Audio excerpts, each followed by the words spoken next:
Welcome to Shubham Gupta official channel. Subscribe to my channel. बोली बोली छठी मैया की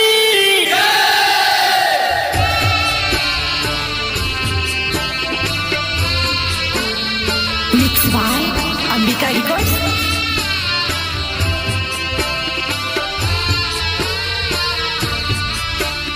जय छठी मैया जय जना, जय छठी मैया जय जना, जय छठी मैया जय जना, जय छठी मैया जय जना।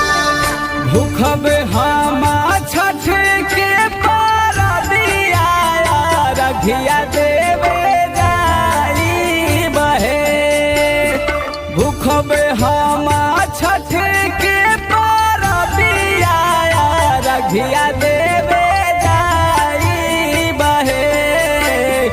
रुसल बाड़ी हमरो छठी मैया तो उनका के मानाई बहे। भूखबे हमा छठ के परबिया रघिया देवे जाई बहे। भूखबे हमा छठ के परबिया रघिया देवे जाई बहे। रुसल बाड़ी हमारो छठी मैया तो उनका के मानाई बहे। जय छठी मैया जय जना, जय छठी मैया जय जना, जय छठी मैया जय जना, जय छठी मैया जय जना।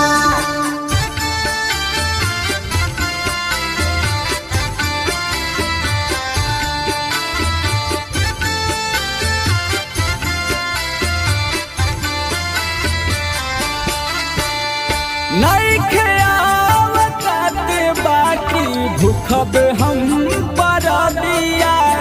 जाइब जाके कसहु लाइब फल फल हरिया। सजी जब दौरा माई खुश होई है पहुआ पाखारा बहे।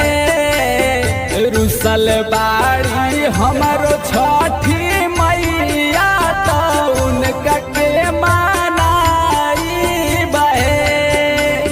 भूखबे हमा छठ के परबिया रघिया देवे जाई बहे।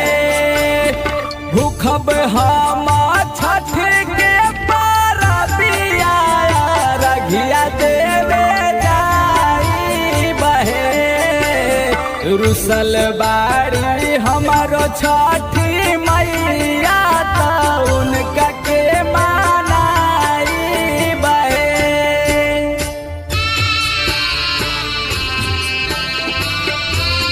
Ambika Records.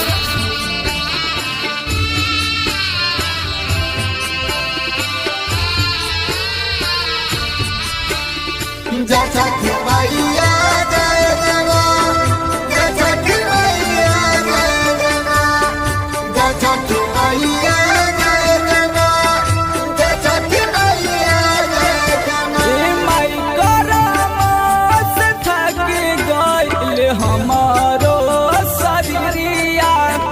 देखी लोग कहे सभे बंझिनी बंझिनिया। कवन गलती भइल जारल कखिया की कैसे बताई बहे।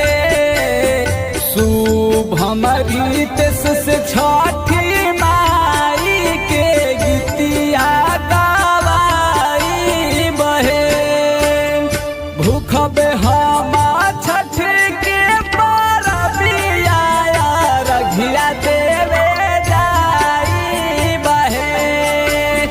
भूखबे हमा छठ के परबिया रघिया देवे जाई बहे। रुसल बाड़ी हमारो छठ